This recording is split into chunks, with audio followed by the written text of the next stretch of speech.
presidente di Def Jam, presidente di Warner Music, fondatore di 300 Entertainment e Global Head of Music per YouTube. Lyor Cohen è un imprenditore, un discografico e una leggenda dell'hip hop. Ha lavorato al fianco di artisti come i Run DMC, Jay-Z, DMX, Young Thug e moltissimi altri. E di passaggio in Italia abbiamo avuto la fortuna di incontrarlo per farci raccontare la sua carriera, dagli inizi nel music business fino all'invenzione del contratto 360, prima di tante invenzioni discografiche che lo hanno reso l'icona che è oggi.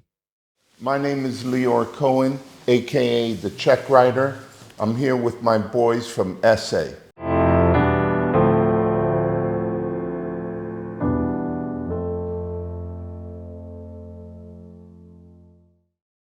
I'm only a truth teller. Now, artists create an infrastructure where it looks like they don't want to hear the truth. And they create this thing called mirror, mirror on the wall. Who's the fairest of them all? And they have a bunch of yes people that they pay. The worst thing that you could do is become a yes person, because really in the back of that artist's mind, they're thirsty for the truth. So also part of my reputation is I always said the truth. I never said what I thought they wanted to hear. And yeah, they got all upset all the time when I told them. Then when they came off stage and said, "What did you think of the show?" I said, "That show sucked." And they were mad. And then in the middle of the night, they would call me up and say, "Tell me more." You know, meanwhile, all their crew is high-fiving them and saying that that was the greatest show. But at 4 in the morning, I would get that phone call saying, "I need to see you. Where are you at?" I was the only person with a valid passport, and Run DMC was at JFK on their way to Europe for the first time. And their road manager was on a cocaine binge, and we couldn't find him. So that's how I became a road manager. The reality is I've always been a caretaker. I wanted to always look after people, especially people that are creative people. Since I can't sing or dance or do creative things, I still wanted to live a creative life. And so the way that I could contribute is that I could get people from A to B on time, help them with their challenges, and you know, contribute in the ways that I knew how to contribute. You know, a lot of people talk about being a boss and shit like that, not working for people or etc., being entrepreneurial, and I think you could be all that and a servant. And I enjoyed my role in this art form. The way this all happened, how did I get on this journey, is because I had two beautiful parents that always encouraged their children to take the maximum risk possible to find something that they were passionate about.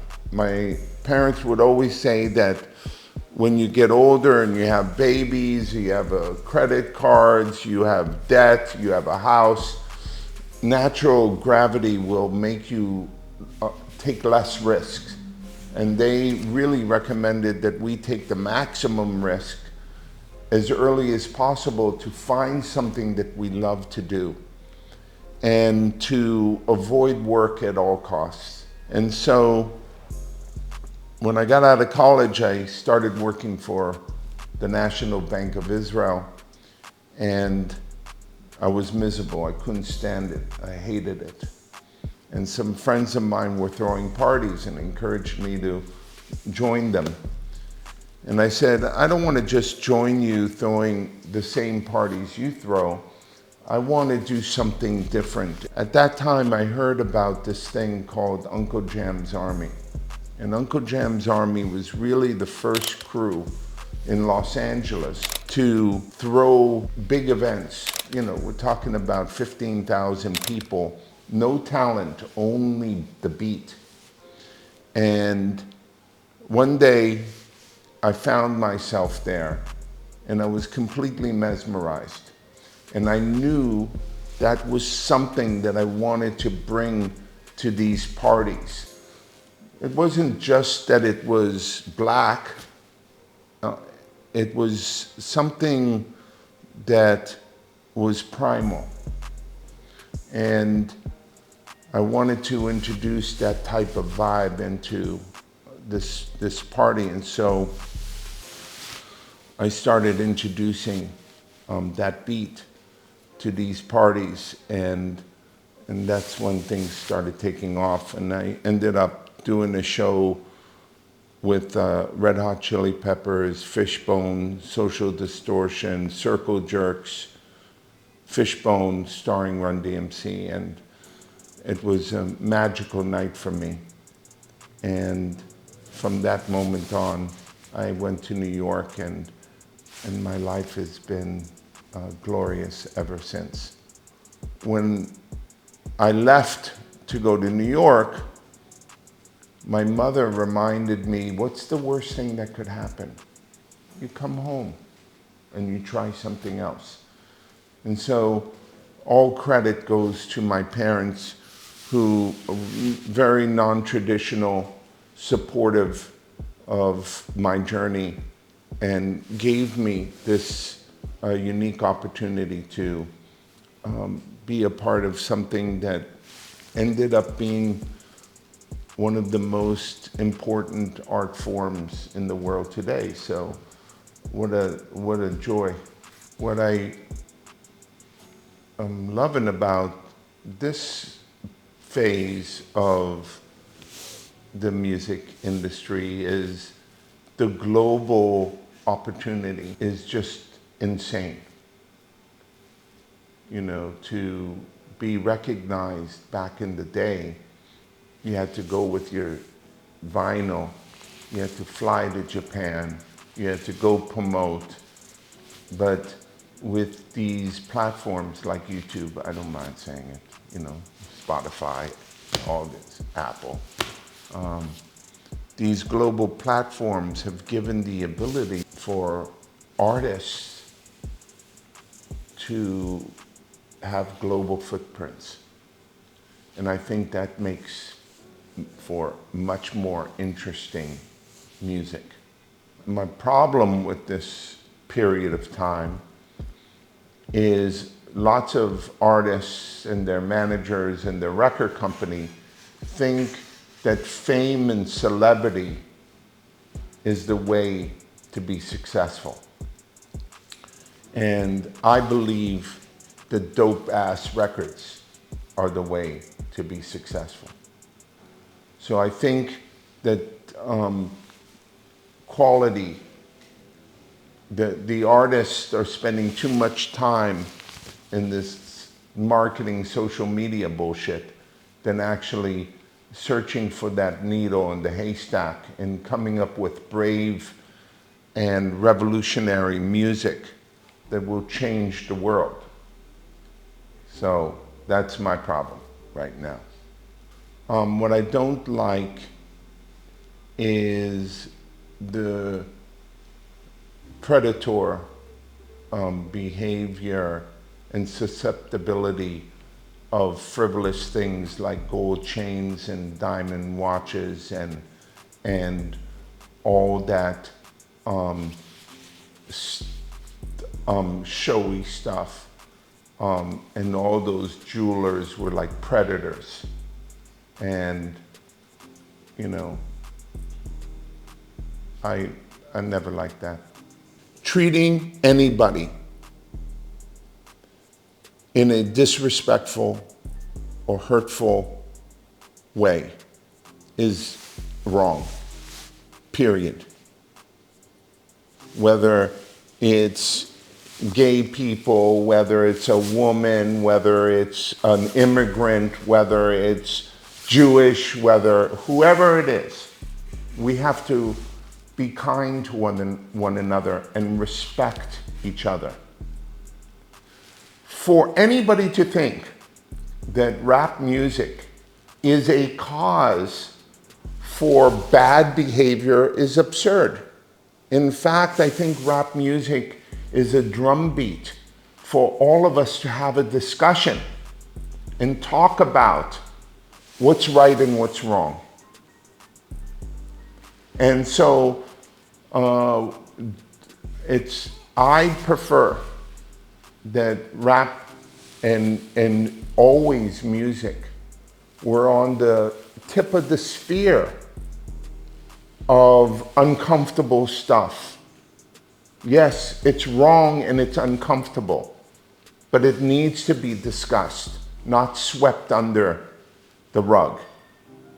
And thank God for the music business and brave artists that are incorporating really uncomfortable things in their music so we could all talk about it. Not blame, but learn from, discuss, and understand that this world needs more kindness, more collaboration and thoughtfulness. We're living in very troubled times right now. And it's better that we bring it up and talk about it than sweep it under the rug. Now, for culture ministers, for people in charge, you could go back to classic operas or concertos where there's been very harmful, very difficult subjects sung and talked about.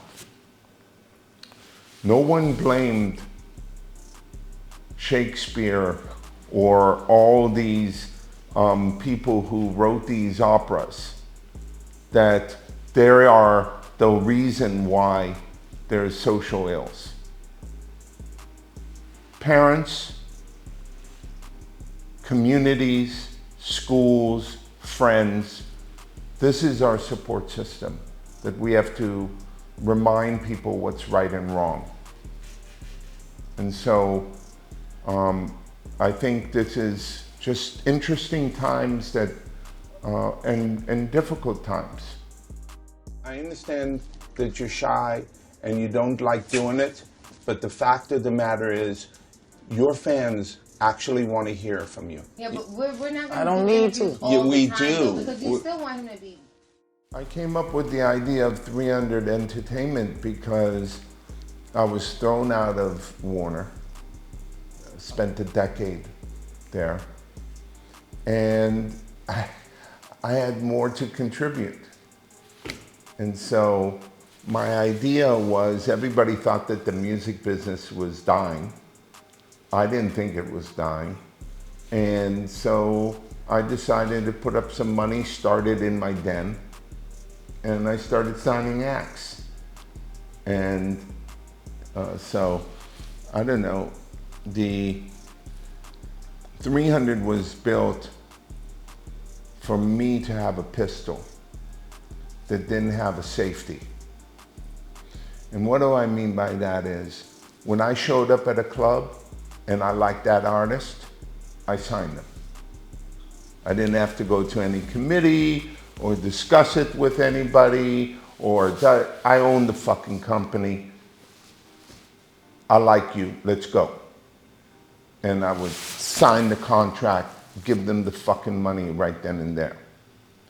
So 300 was a nimble company that was based on speed and balls.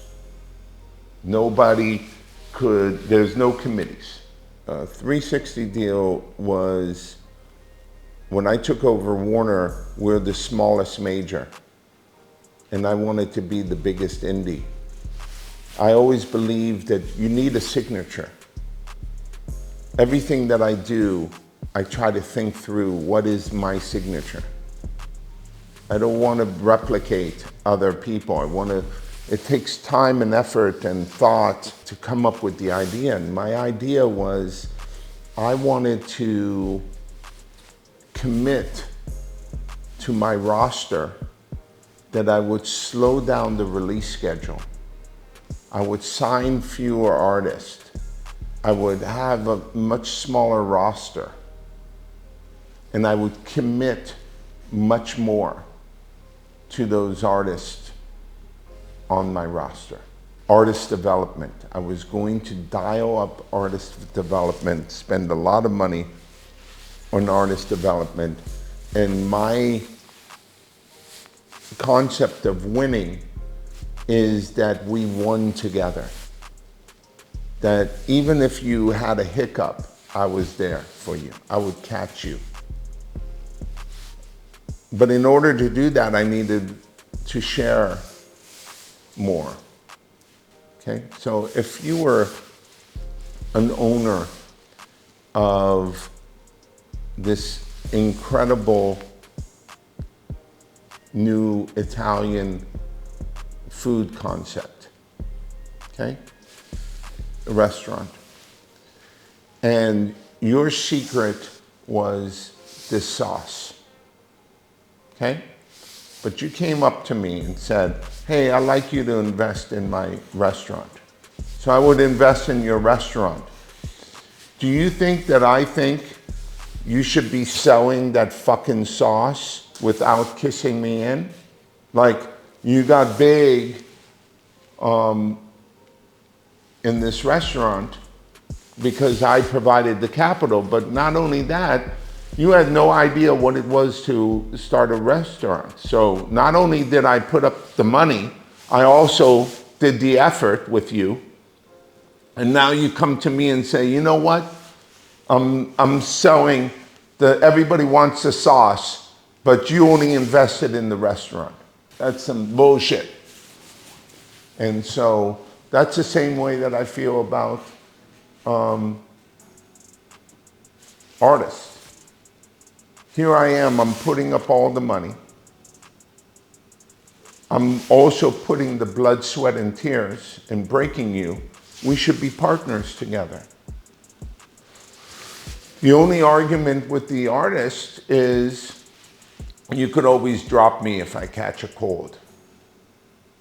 But I wanted to say to them, man, we're in this together, thick and thin. Let's go work at this, build this slowly.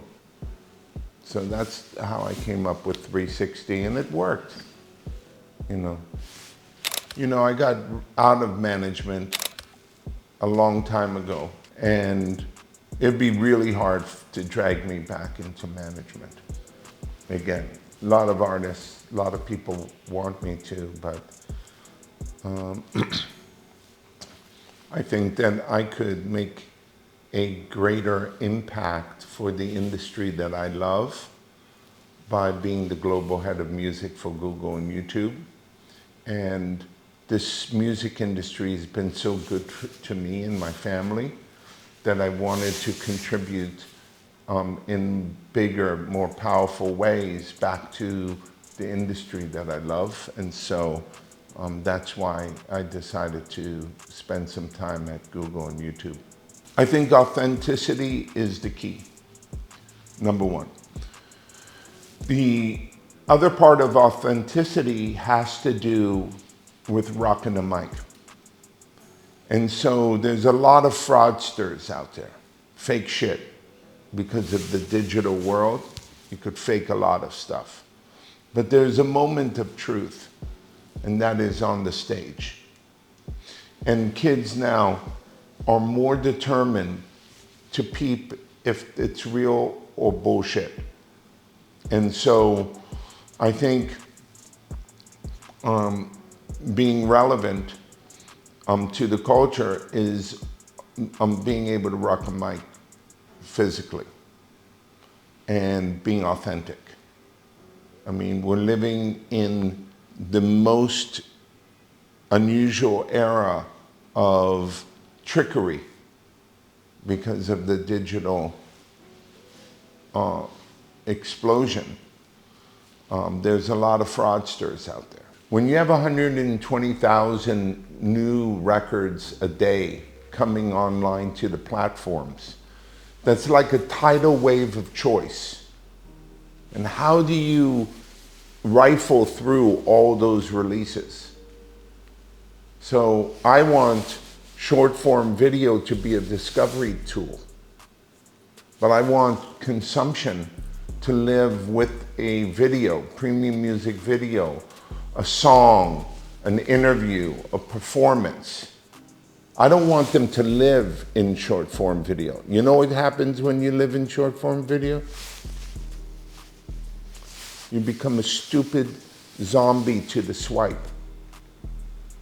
So I want them to discover on short form and move over to a longer form, more enriching. I'm all about fans and artists coming together.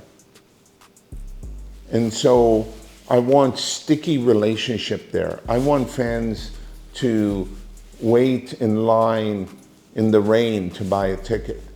So I think one of the problems in the digital explosion is what is consumption, how to measure consumption, okay?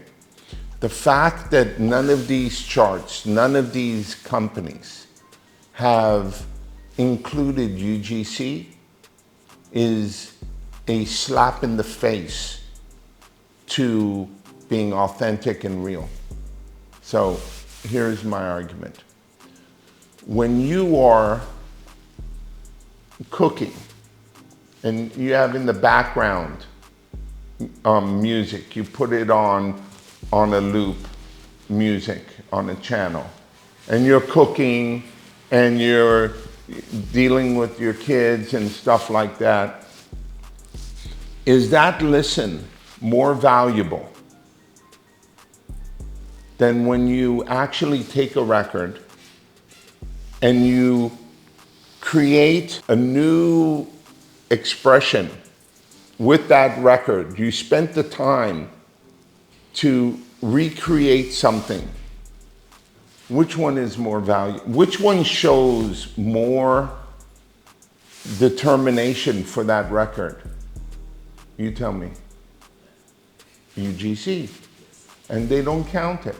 So, you know, we have a long way to go to making the charts real. And guess who does UGC mostly? The kids. So, you see, it's like, it's going to take a while for us to get the most authentic charts, but we're headed in the right direction. I still want to sign artists and develop them. I'm a fiend for that. I'm a junkie for that. My perverse interest is to be present when an artist goes from obscurity to celebrity. That's heaven for me, to watch, to be there, to see it. I'm so fucking hungry that I could eat a horse right now, okay? I'm famished. I'm famished because, I don't know, every day is, the scorecard is 0-0. So I don't live in the past. I don't think about the 40 years as my scorecard. My scorecard starts every single day at 0-0. That's why I'm so fucking hungry. Just recognizing that the past is the past, and today is a brand new game. And if you want to come home a winner, you have to leave it on the field and do your thing, and not, you know, talk about what you did and, you know, the past. So that's just how I feel. Like, my scorecard is 0-0. I'm here. I would have been on time if someone was outside telling me where to go. I'm on time. I'm trying to do my thing. I'm trying to, because I want to win. I'm thirsty to win.